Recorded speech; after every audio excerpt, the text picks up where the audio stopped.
Fantasy football 2018 season is so close I can taste it. That was weird. Talking about those wide receiver draft strategies that we have coming into this year. So again, we are never were the proponent of going receiver, receiver, receiver. However, if great value is there, we're big proponents of taking the value that it gives to you. This year we are taking some running backs early, but that doesn't mean we're neglecting wide receivers.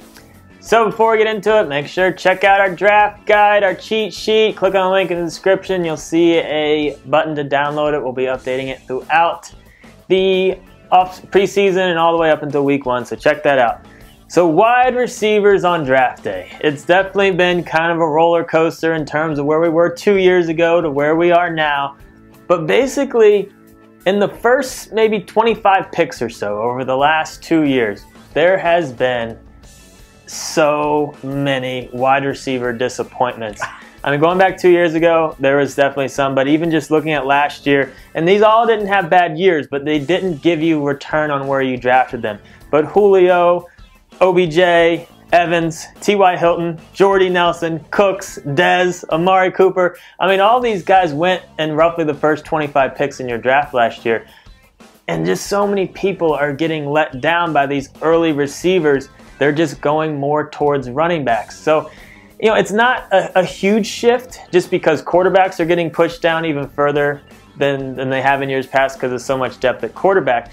But what's happening is the running backs are going more in the all of the first round basically, except for a couple, and then the early second, and the receivers are mainly getting pushed back to the late second. So we have about 7 wide receivers that we think will go in the top 20 picks.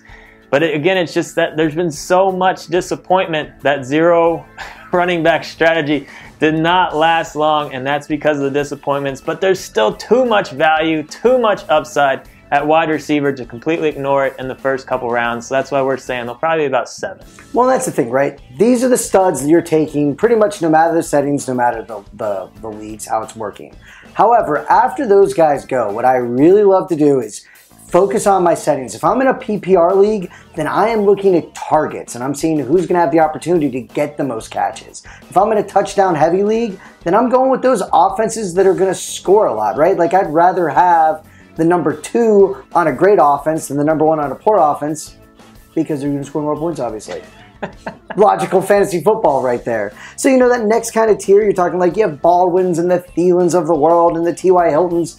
I don't think that they're going to, I don't think this group's going to make a big jump to be with those elite guys necessarily. So that's why settings are key. And then you're also, what I'm doing is there's guys that I like later, you know, like I really like Woods at 80 or Sanders at 90, Goodwin maybe at 100, putting those in my queue and making sure that as the draft's happening, if I'm loading up on running backs, that I do have some pocket guys for myself. And there are going to be a lot of values this year in terms of, you know, there's a quarterback in Denver now. So, you know, that right there, that puts 2 guys right back on the map with Sanders and Thomas. You know, T.Y. Hilton is going to get luck back more than likely. That puts T.Y. Hilton back on the map. And you could have guys that bounce back. Amari Cooper, we know he's talented. So there could be a lot of guys that end up being a value. But in terms of late round guys, there's still some solid guys, some guys that you should definitely get excited about. And like Brent was just talking about, lean more towards the good offenses than not necessarily just the number 1 receiver on that team. Like Michael Crabtree, for example. Yeah, he's in a great situation in terms of being the number 1 receiver in Baltimore, but is it something that you should really get all that excited about? Or and then you also get the number 1 corners, right?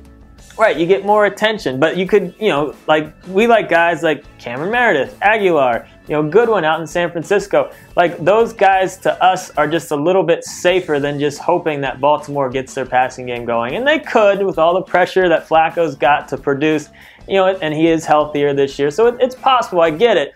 But we're just saying, just lean towards players more on better offenses in the later rounds, not necessarily just ones that, you know, are the wide receiver 1 on that team. That's it. That's an overarching strategy for me. When in doubt, if I can get Patriots and Green Bays, and it just tends Saints, people that put up big points, it just seems to work out better. But overall, wide receiver strategy hasn't changed a ton. It's more about what's happened in the early rounds that's changed a little bit. They're just getting pushed back a little bit, and the running backs are going right back where they should have been. For us, it hasn't changed, though. That's the way we've had it for the last couple of years. I mean, that's where they should have been all along. And we're only talking about maybe a 5 to 10, pick shift, but it's back to where it was 3 years ago. So that's basically all we're saying. So that's wide receivers. Again, check out our updated rankings. Subscribe to our channel if you have not already. Leave some comments. We can start talking some football. It's just around the corner. Woo!